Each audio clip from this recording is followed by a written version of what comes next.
데자뷰 현상 같은 일이 벌어지고 있는 겁니다.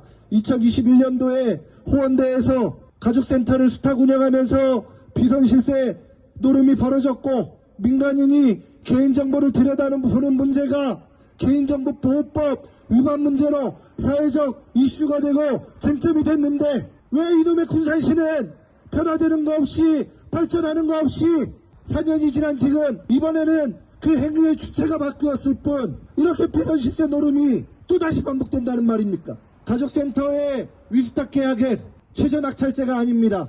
면접 입찰 방식입니다. 입찰에 참여한 법인들이, 업체들이 브리핑을 해야 합니다. 이렇게 가족센터를 운영하겠다고 계획을 발표해야 합니다. 제가 알기로는 이번에 다수의 업체가 가족센터 입찰에 참가한 걸로 알고 있습니다. 우리는 도무지 납득할 수가 없습니다. 이렇듯 지침을 위반하면서 비상근 센터장 체제를 운영하겠다고 하는 군산대가 우리 상식으로는 지침을 위반했기 때문에 입찰 자격 조건이 안 되기 때문에 애초에 탈락해야 한다 생각하는데, 탈락은커녕 그러한 업체가 수탁자로 선정이 되었습니다. 그렇게 우리 조합원은 또한 복직을 하지 못했습니다.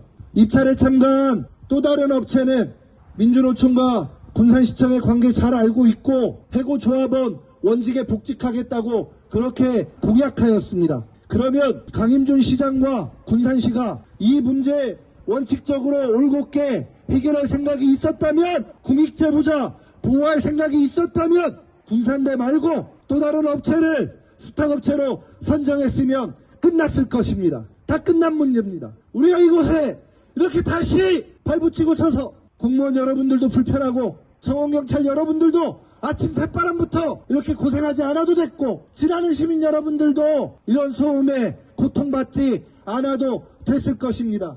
우리는 이 책임 강임준이한테 제대로 물을 것입니다. 강임준이가 선택한 것, 지난 3년 동안, 만 3년 동안 강임준은 단 한 번도 이 문제를 원칙적으로 사회적 야자편에서 판단하지 않았습니다.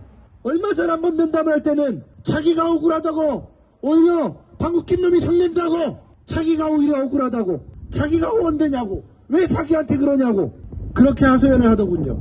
당신이 인사권자 아닙니까? 당신이 세운 사람들이 호원대 산학협력단을 수탁업자로 선정했고, 당신이 세운 사람들이 이번에는 고용승계하겠다는 업체 탈락시키고 군산대를 선정한 거 아닙니까? 인사가 만사라고 했습니다. 기관의 장은, 사업체의 장은 인사를 통해서 그 기업을, 그 사업체를 유지 관리하는 것입니다. 그 기업 운영의 기본을 모른다 그러면 그 자리에 있으면 안 되는 것입니다. 군산시 공무원 여러분, 다시 말씀드립니다. 우리가 바라는 것 대단한 거 아닙니다. 우리는 그 원직에 복직해서 근무하면 그만입니다. 심지어 우리가 이곳 군산시 주무부서와 이번에 새롭게 수탁 운영될 군산대에 그렇게까지 얘기했습니다. 이번에 대거 신규 채용이 있을 예정입니다. 사무국장부터 행정직원까지 내일자로 새롭게 채용 공고가 나간다고 합니다. 그래서 우리가 그렇게 얘기했습니다. 고용승계 안 해도 좋다. 그러면 신규 채용 형식이라도 좋으니 팀장급 이상의 직위만 그렇게 채용해달라. 그렇게 요구했습니다. 그것도 못하겠다 합니다. 왜 그것도 못하는지 모르겠습니다. 가족센터가 생겨서 운영된 지 이미 많은 시간이 지났습니다. 전국적으로도 많은 사례가 있습니다만 일반 말단 사원으로 입사해서 팀장으로 승진한 사례는 알지 못합니다. 유일하게 이곳 군산에서 우리 박상희 팀장이 말단 사원으로 입사했다가 그 능력을 인정받아서 팀장으로 승진하였습니다. 위수탁 계약서에 따르면 그 모든 인사 노무 관리 군산시 주무부서에서 다 승인해야 합니다. 승인이라 함은 통보하는 걸 보고받는 것과 다릅니다. 사실상 주무부서가 결정한 것과 같습니다. 본인들이 모를 리 없지요. 누구보다도 능력이 있다는 걸 군산시도 알고, 당시에 내부 승진할 때의 수탁업체가 바로 군산대였습니다. 군산대도 아는 겁니다. 군산대도 알고 군산시도 아는 이 사실, 그러면 그렇게 신규 채용 형식으로라도 하면 정리될 문제입니다. 하지만 군산시와 군산대는 이 문제를 해결할 생각이 없다라고밖에 우리가 이해하는 것은 이렇게 쉬운 문제임에도 불구하고 해결하지 않기 때문입니다. 시민 여러분, 그리고 출근길에 계시는 공무원 여러분, 그래서 우리도 끝까지 가볼랍니다. 강임준이하고 저하고 강임준이하고 민주노총하고 강임준이하고 박상희하고 누가 이기나 끝까지 가볼랍니다. 시민 여러분 응원해 주십시오. 끝까지 가볼랍니다. 강임준이 옷 우리가 벗기겠습니다.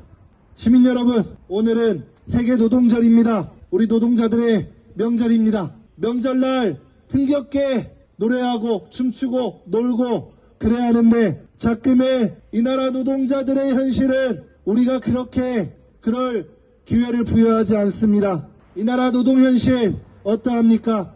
별 거지 같은 윤석열 하나 잘못 들어와서 정말 온 나라가 엉망이고 노동자들의 삶이 노동자들의 운명이 분정등화입니다. 도탄에 빠져 있습니다. 138년 전 1886년 미국의 헤이마켓이라는 곳에서 일하는 노동자들이 이렇게 외쳤습니다.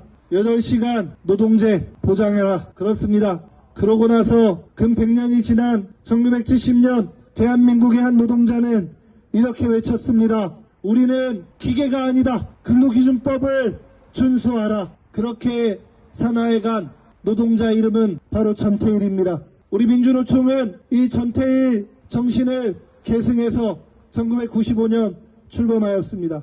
그리고 지금까지 이렇게 매일매일 전진하고 비약하고 노동자 민중의 인권을 위해서 노동자 민중의 생존권을 위해서 투쟁해 왔습니다. 1886년 138년 전에 노동자들이 외쳤던 8시간 노동제, 8시간 근무제, 지금도 이곳 가족센터에서는 이루어지지 않고 있습니다. 주말에도 우리는 나와서 일을 합니다. 좋다 이겁니다. 시민 여러분들의 돌봄 행정을 책임지려고 입사한 마당이니 일하는 거 좋다 이겁니다. 그래서 일했습니다. 그러면 초과 근무 시켰으면 시간의 수당 줘야지요. 예산이 없으니 받지 말라 합니다. 그러면서 정작 센터장은 시간의 수당, 시간에 근무하지도 않아놓고 시간의 수당 받아 처먹었습니다. 근로기준법상 사용자는 시간의 수당을 청구할 수 없게 되어 있습니다. 그런데도 불구하고 센터장은 시간의 수당 받아 처먹고 8시간 추가해서 철야 근무하는 노동자들은 예산 없으니 시간의 수당 받아먹지 말라고 합니다. 그래서 지금 노동부 직원 나와 있는 것 같은데 우리가 노동부에 이거 특별 근로감독 요구했습니다. 3년 전에 요구했습니다. 아직도 근로기준법 위반한 사용자 처벌받았다는 소식 듣지 못했습니다. 노동부 직원들 왜 나와 있는지 모르겠습니다만 이렇게 나와 있을 시간에 범법자들 제발 좀 잡아 쳐다오십시오. 여러분들이 그렇게 헐렁하게 일을 하니까 사업자들이 사용자들이 법 위반 밥 먹듯이 하는 거 아닙니까? 말은 번지르르 하고 멋있습니다. 특별 사법경찰관이라고 합니다. 그러면 뭐합니까? 당신들 의무이자 권리 하나도 행사하지 않는 걸요. 압수수색하면 됩니다. 이 사건이 이렇게 4년째 반복되고 있는데 단 한 차례 압수수색하지 않았습니다. 대한민국의 여당 대표는 죄가 있는지 없는지도 모르는데 수백 번 압수수색하더니 왜 이렇게 압수수색이 어렵습니까? 여기는 근로기준법 위반해서 사용자는 시간의 수당 받아 처먹고 예산 없다고 노동자는 시간의 수당 못 받고 호원대가 직접적으로 위수탁 계약 철회했던 계기가 바로 이겁니다. 우리가 그래서 고소했습니다. 고소했고 시간의 수당 주지 않았다고 판정이 났고 지금 재판 중입니다. 민사에서는 우리가 이겼습니다. 그래서 체불임금 지급하라고 민사에서 판정이 난 겁니다. 형사가 남은 겁니다. 우리가 체불임금 지급하지 않은 악덕사업주 처벌하라고 했는데 그 처벌이 아직 이루어지지 않고 있는 것입니다. 호원대하고 군산시가 싸웠답니다. 체불임금 누가 지급할 거냐 이거 갖고 싸웠답니다. 그래가지고 결과적으로 위수탁 계약 포기하는 결과로 이루어졌다고 합니다.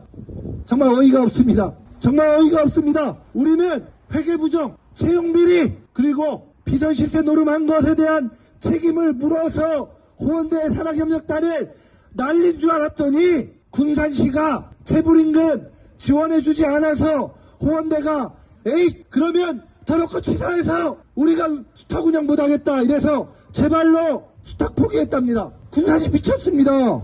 군산시 제정신입니까? 뭐하는 겁니까?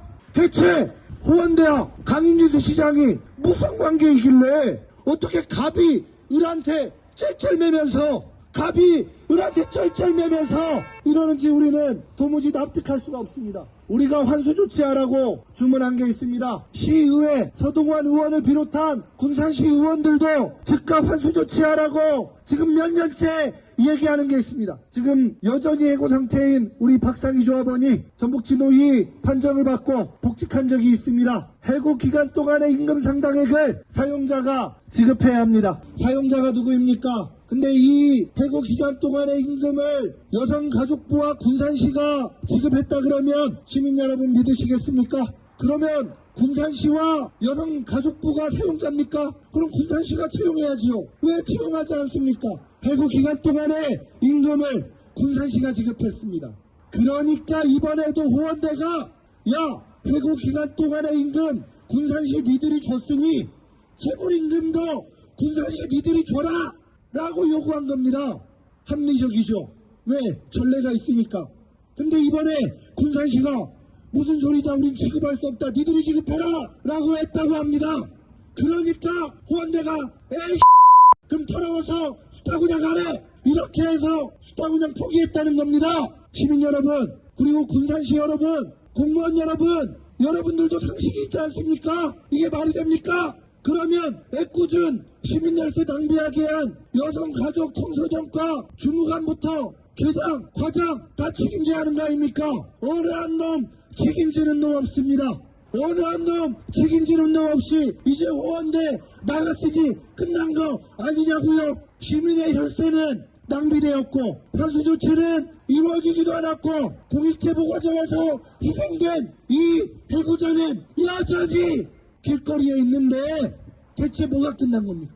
138년 전 노동자들이 근로기준법을 준수하라고 그렇게 이야기했었던 거고 1970년에 우리 전태일 열사가 근로기준법을 준수하라고 그렇게 목숨을 걸고 절규했는데 2024년 작금의 군산시 현실은 여전히 공공기관이 근로기준법을 준수하지 않고 있는데 대체 뭐가 끝났단 말입니까? 우리는 끝까지 싸울 겁니다. 끝까지 투쟁할 것입니다. 이 불법 비리 대체 어디서부터 비롯됐는지 낱낱이 파헤칠 것입니다. 책임자들 다 옷 벗게 할 겁니다. 그리고 기필코 원칙에 당당하게 우리 팔로 복직해서 떳떳하게 그렇게 일할 것입니다. 그 길에 시민 여러분 부디 이 사회의 정의가 아직은 살아있음을 민주주의의 최후 보루는 깨어있는 군산시민 여러분들의 힘이라는 것을 부디 보여주십시오. 동참해 주십시오. 응원해 주십시오. 고맙습니다.